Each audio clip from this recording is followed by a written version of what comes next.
सिन्दूरारुणविग्रहां त्रिनयनां माणिक्यमौलिस्फुरत्तारानायकशेखरां स्मितमुखीमापीनवक्षोरुहां पाणिभ्यामलिपूर्णरत्नचस्कं रक्तोत्पलं बिभ्रतीं सौम्यां रत्नघटस्थरक्तचरणां ध्यायेत् परामम्बिकाम् अरुणां करुणातरङ्गिताक्षीं धृतपाशाङ्कुशपुष्पबाणचापाम् अणिमादिभिरावृतामयूखैः अहमित्येव विभावये भवानी ध्यायेत् पद्मासनस्थां विकसितवदनां पद्मपत्रायताक्षीं हेमाभामपीतवस्त्रां करकलितलसद्धीं पद्माम्बराङ्गीं सर्वालङ्कारयुक्तां सततमभयदां भक्तनम्रां भवानीं श्रीविद्यां शान्तमूर्तिं सकलसुरनुतां सर्वसम्पत्प्रदात्रीं नारायणी नमोस्तुते। ललिता सहस्रनाम सौभाग्य भास्कर भाष्य की श्रृंखला में हम भगवती के प्रारंभिक 614 नामों का भाष्य देख चुके थे। अब क्रमशः हमें 615वां नाम प्राप्त है। तो आज हम आगे के 7 नाम 615 से 621 इनका भाष्य देखेंगे। तो इनका पाठ कर लेते हैं। 7 नामों का पाठ है। आदि शक्ति अमेया आत्मा परमा पावनाकृति अनंत कोटि ब्रह्मांड जननी दिव्य विग्रह। तो यह 7 नाम अब हमें प्राप्त है। तो 615वां नाम है आदि शक्ति। आदि शक्ति नाम का भाष्य करते हुए भाष्यकार जी कहते हैं, जो सकल पदार्थों की कारणभूता शक्ति हैं। कारणभूता इसलिए कहा क्योंकि कार्य से पूर्व कारण की स्थिति मानी जाती है। आदि में माने कार्य के आदि में कारण की स्थिति मान्य है, इसलिए उन्हें आदि शक्ति कहा गया है। तो कारणभूता होने के नाते वह आदि शक्ति हैं, क्योंकि कार्य की उपस्थिति से पूर्व कारण की उपस्थिति मान्य है। ऐसा आप कहते हैं। सर्व जगताम उत्पादकत्वात् आदि ही कारणभूता, माने जो समस्त जगत है यह कार्य कोटि का पदार्थ है और इस जगत के उत्पादन रूपी मतलब इस जगत के उत्पादक कारण के रूप में जो प्रारंभ में आदि में उपस्थित हैं वह भगवती हैं आदि शक्ति ही। तो कारणभूता चसा शक्तिश्च, ऐसा भाष्यकार जी ने स्पष्ट किया है। वस्तुतः भगवती सनातनी है, इनका कोई आदि और अंत नहीं है, लेकिन कार्य से पूर्व कारण की स्थिति होती है। इस दृष्टि से यहाँ भगवती को आदि शक्ति भाष्यकार जी ने ख्यापित किया है भाष्य में, और यही उचित भी है। अब आगे 616वां नाम है अमेया, जिसको मापा ना जा सके वह है अमेया। तुम्हारी भगवती एक ऐसा तत्व है जिनका परिमाप करना असंभव है।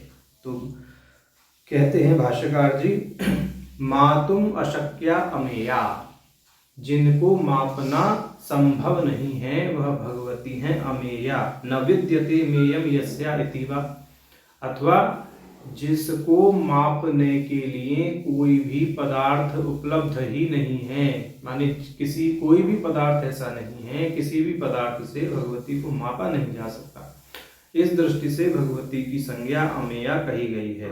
कहते यद अपेक्षया अतिरिक्तम मेयम नास्ति इति अर्थः, माने भगवती के अतिरिक्त कोई भी अन्य ऐसा मेय पदार्थ नहीं है जो सबको नाप सके। माने भगवती सबको नाप सकती हैं, सबका मापन कर सकती हैं, परंतु भगवती का मापन करने के लिए कोई भी पदार्थ क्या है, उपलब्ध नहीं है। तदुत्तम लिंग पुराणे, लिंग पुराण में कहा गया है। अब यहाँ कह देंगे कि जो समस्त लोक आदि हैं इनको जो नापते हैं वह भगवान महेश्वर ही हैं, और भगवती ही इन्हीं लोक आदि के रूप में अभिव्यक्त है। नापने वाले भगवान महेश्वर हैं।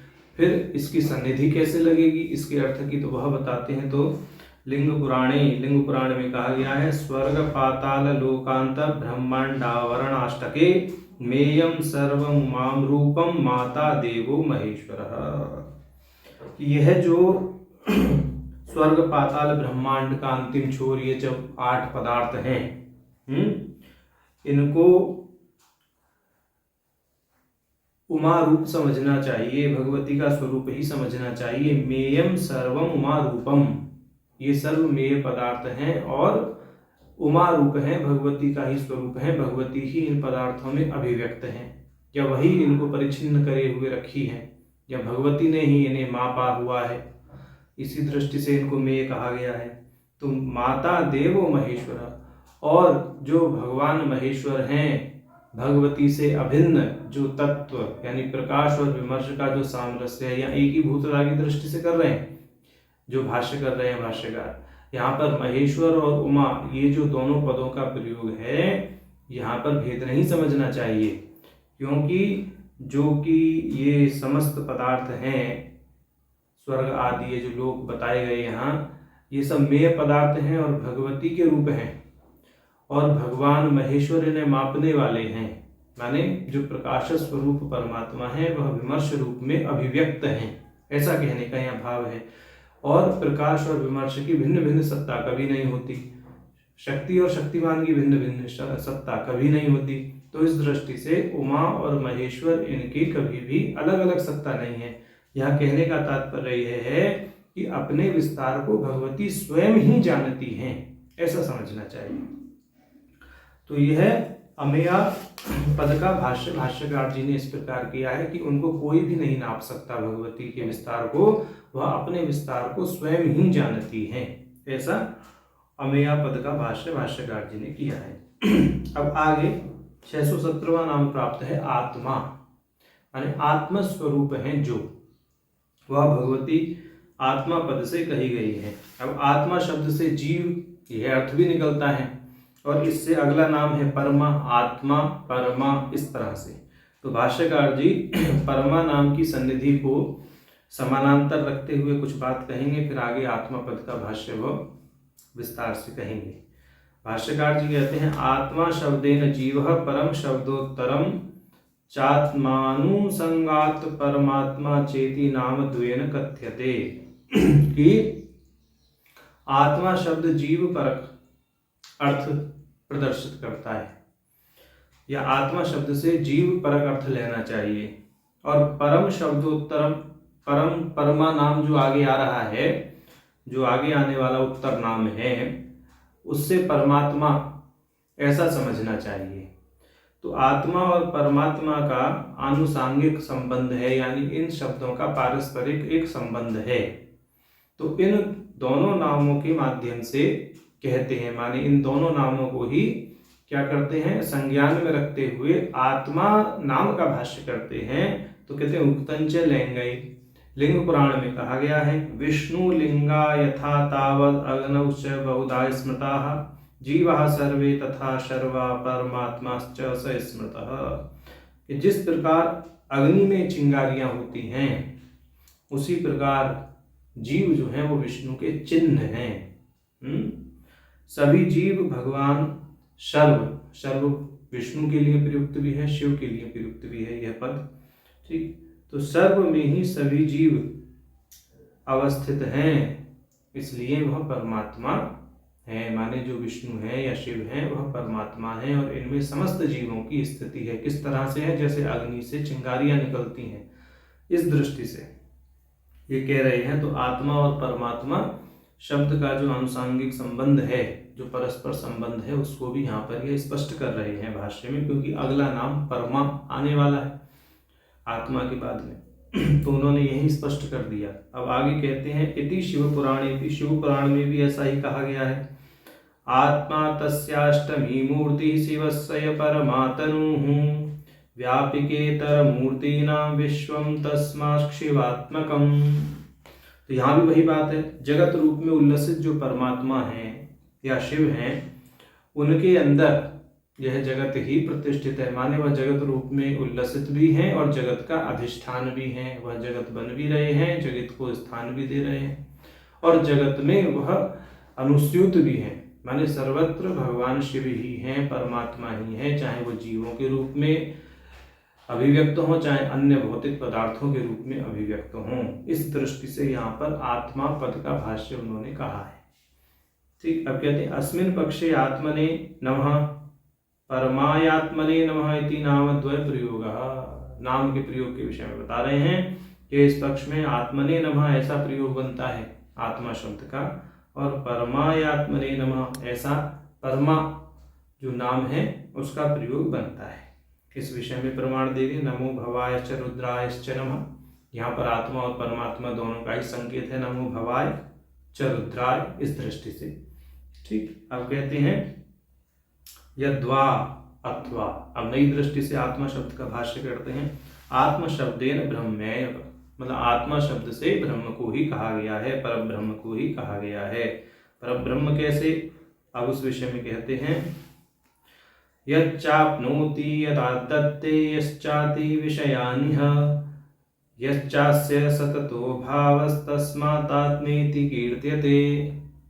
जिसका भाव निरंतर रहे, जिसका कभी अभाव ना हो, वह तत्व आत्मा है, ऐसा यहाँ कहने का भाव है। इति वचनात्, इस वचन के आधार पर जो है यहाँ कह रहे हैं कि जो भगवती हैं वह सर्वत्र और सदैव भावापन्न रहने वाली वस्तु हैं, वह सतत विद्यमान रहने वाली वस्तु हैं, वह कभी भी अभाव को प्राप्त नहीं होती, उनका किसी भी दशा में अभाव नहीं होता, इसलिए उनको आत्मा कहा गया है। ऐसा हो गया ना कि यश्चास्य सततो भावः तस्मात् आत्मा इति कीर्त्यते। जिस वस्तु का कभी भी अभाव ना हो वह आत्मा पद से कहा जाता है। तो भगवती का कभी अभाव नहीं होता, वह सर्वत्र और सर्वदा विद्यमान रहती हैं, इसलिए उन्हें आत्मा कहा गया है। अब कहते हैं नई दृष्टि से आत्मा शब्द का भाष्य करते हैं कि आत्मा शब्देन शरीरम एव वाच्यते। आत्मा शब्द से शरीर को भी कहा गया है। इस विषय में प्रमाण दे रहे हैं वासिष्ठ माने योग वासिष्ठ का और लिंग पुराण का, तथाश्च वासिष्ठ लिंगैः गौरी रूपाणि सर्वाणि शरीराणि शरीरिणाम शरीरण तथा सर्वै शंकरांशा व्यवस्थिता। कि जितने भी शरीर हैं जीवधारियों के वह सब गौरी स्वरूप हैं, क्योंकि यहाँ पे उन्होंने कहा आत्मा शब्देन शरीरम एव उच्यते। आत्मा शब्द से शरीरधारियों के शरीर की ओर संकेत कर दिया। तो यह जो शरीर हैं यह आत्मा पद से कहे गए हैं और यह सब भगवती का ही स्वरूप हैं, इसलिए भगवती को आत्मा कहा गया है। वह सभी जीवधारियों को उनके शरीर के रूप में प्राप्त हैं, ऐसा। और अगला के शरीर तथा सर्वे शंकरस्य व्यवस्थिता, और इस शरीर के अंदर जो शरीरी है, जो जीव है, वह शंकर के अंश के रूप में होकर के व्यवस्थित है। जैसे पहले बताया था चिंगारी और अग्नि का संबंध, इस दृष्टि से।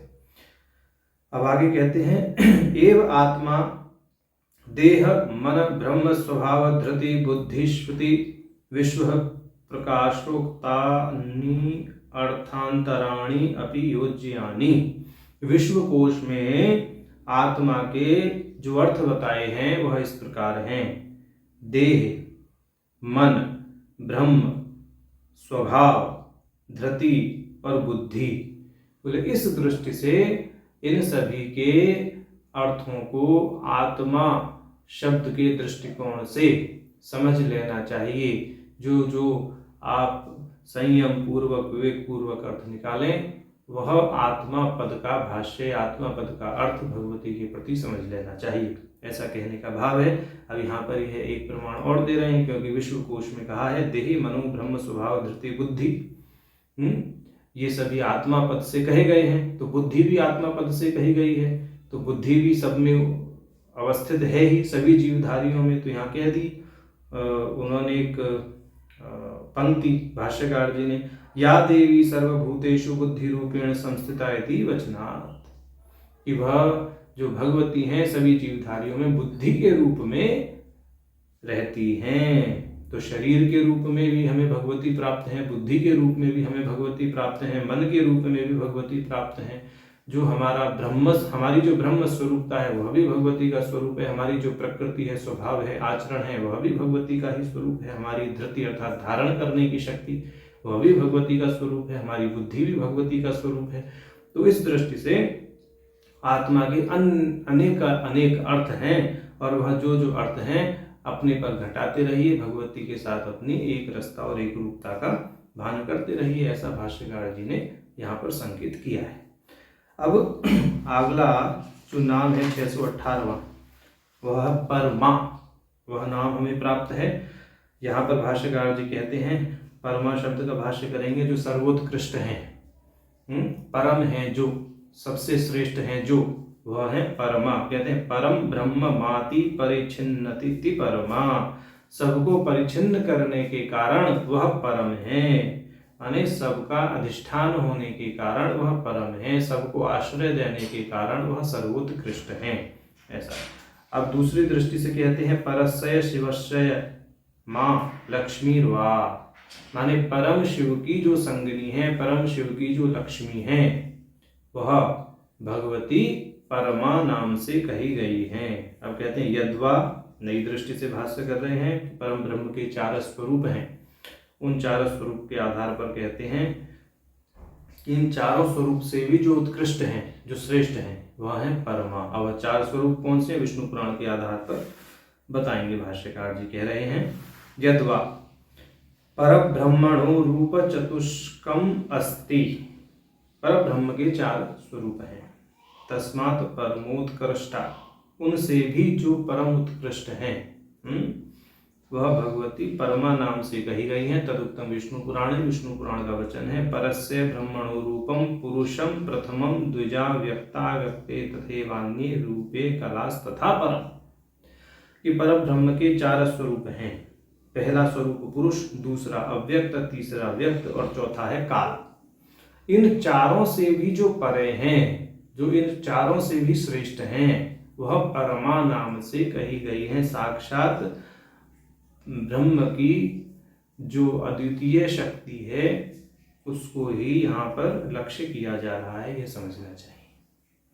तो इस दृष्टि से परमा नाम का भाष्य भाष्यकार जी ने यहाँ प्रस्तुत किया। अब आगे कहते हैं 619वां नाम पावनाकृति। पावनाकृति माने पावन है आकृति जिनकी, पावन है शरीर जिनका, वह भगवती है पावनाकृति। तो भाष्यकार जी कह रहे हैं पावनी पावयित्री आकृति शरीरम चरित्रम व ज्ञानम व यस्याः, जिनकी आकृति अर्थात शरीर, चरित्र अथवा ज्ञान यह पवित्र हैं, वह पावनाकृति कही गई है। तथाश्च याज्ञवल्क्य स्मृति, याज्ञवल्क्य स्मृति का वचन उद्धृत कर रहे हैं भूतात्मनस्तपो विद्ये बुद्धिर्ज्ञानं विशोधनं क्षेत्रज्ञस्येश्वर ज्ञानात् विशुद्धिः परमामता। बड़ा सुंदर अर्थ है इसका। ये कह रहे हैं तपस्या और ज्ञान भूतात्मा की शुद्धि के साधन है। ज्ञान बुद्धि को शुद्ध करता है और परमात्मा के ज्ञान से क्षेत्रज्ञ पूर्णतया शुद्ध हो जाता है, ऐसा इसका भाव है। तो माने यहाँ ज्ञान को लक्ष्य करके पावनाकृति नाम का भाष्य किया गया है, माने वह ज्ञान जो पवित्र करता है, वह माने पवित्र है ज्ञान, और पवित्र करने वाला भी ज्ञान ही है, ऐसा समझना चाहिए। माने जो भगवती है वह स्वयं ऐसा ज्ञान है जो जीवों को पवित्र करता है, उन्हें परम पद की प्राप्ति करवाता है, ऐसा यहाँ भाष्यकार जी ने संकेत किया। श्रीमद् भगवद गीता में भी कहा न ही ज्ञानेन सदृशम पवित्रम ह्य विद्यते।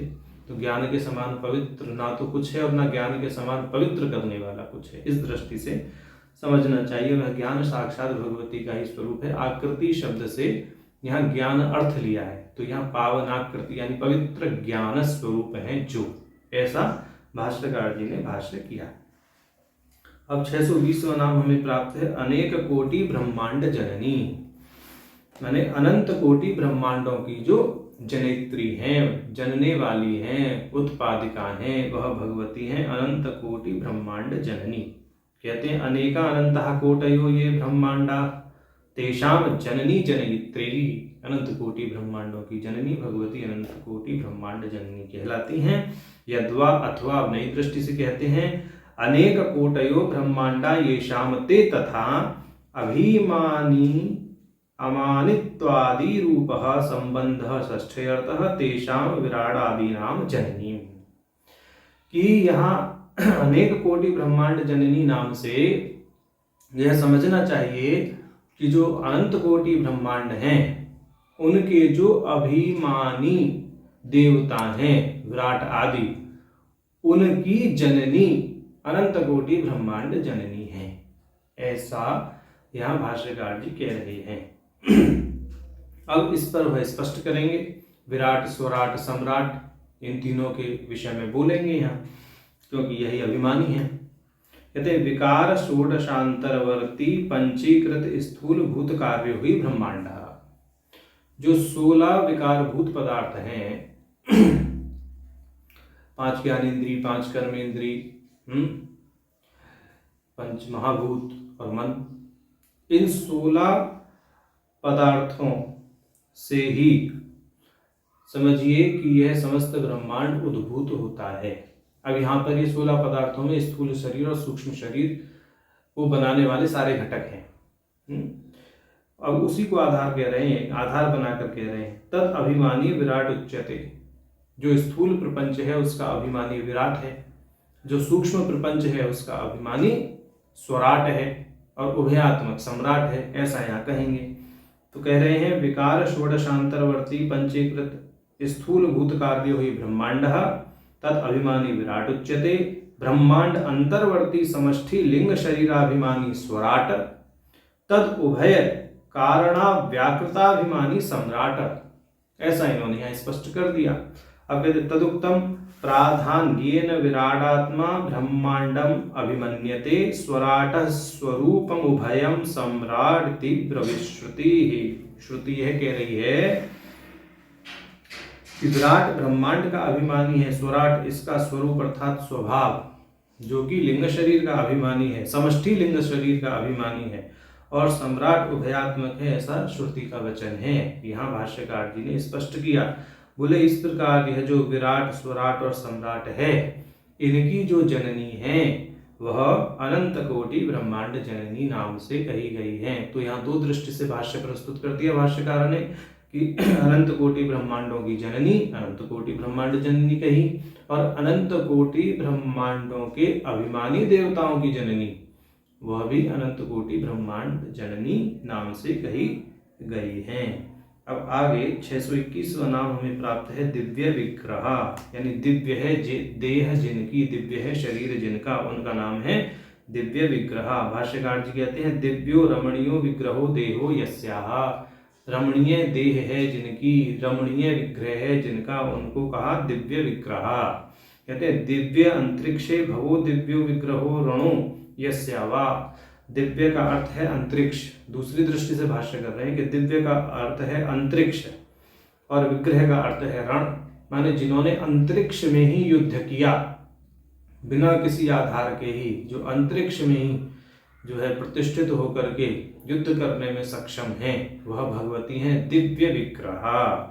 तत्रापि सा निराधारा युयुधे तेन चंडिका इति मार्कंडे पुराण वचनात्, कि मार्कंडे पुराण का ये वचन है, भगवती चंडी ने अंतरिक्ष में बिना आधार के ही युद्ध किया, इसलिए उन्हें दिव्य विग्रह कहा गया है। विस्तार प्रविभागो व विग्रह पदार्थ। अब कह रहे हैं कि विग्रह जो शब्द है उसके अन्य अर्थ भी होते हैं, विस्तार और प्रविभाग। ऐसा कहा है मेदिनी कोश में कहा गया है। तो भाष्यकार जी कह रहे हैं विग्रह समरे देहे विस्तार प्रविभागयो रीति मेदिनी, मेदिनी कोश के अनुसार जो अर्थ है विग्रह शब्द का वह है युद्ध, शरीर, विस्तार और प्रविभाग। तो इस दृष्टि से समझ लेना चाहिए। दिव्य का अर्थ यदि अंतरिक्ष लें और विभाग का और विग्रह का अर्थ विस्तार लें तो अंतरिक्ष ही है विस्तार जिनका, वह भी दिव्य विग्रह है कहलाती है। मतलब इस दृष्टि से भी हम भाष्य कर सकते हैं। तो अन्य अन्य अर्थों को भी योजित करके अपनी बुद्धि से देख लेना चाहिए। तो भाष्यकार जी संकेत मात्र करके छोड़ देते हैं। तो जैसे यहाँ हमने करके देख लिया कि दिव्य का अर्थ अंतरिक्ष ले लिया और विग्रह का अर्थ विस्तार, अपनी बुद्धि से जोड़ लीजिए कि अंतरिक्ष ही है विस्तार जिनका, वह भगवती दिव्य विग्रह। तो ऐसा स्वयं करके देख लेना चाहिए, क्योंकि भाष्यकार जी भी संकेत करके छोड़ते हैं। जो भाष्यकार जी संकेत करते हैं उसको हम एक उदाहरण के रूप में प्रस्तुत कर देते हैं। सबको करेंगे तो एक एक नाम को लेकर के ही काफ़ी फिर समय लग जाता है। वैसे ही बहुत नीरस विषय है, प्राय लोग इसमें इतना रुचि नहीं लेते हैं, इतनी रुचि नहीं लेते हैं, और यदि इतना विस्तार करेंगे तो और भी अरुचिकर हो जाएगा। तो जितना अपेक्षित है उतना ही यहाँ बताते हैं, बाकी संकेत करके छोड़ देते हैं। तो आज इतना ही रहने देते हैं। 615 से 621 आज इन नामों का हमने भाष्य देखा। नारायण।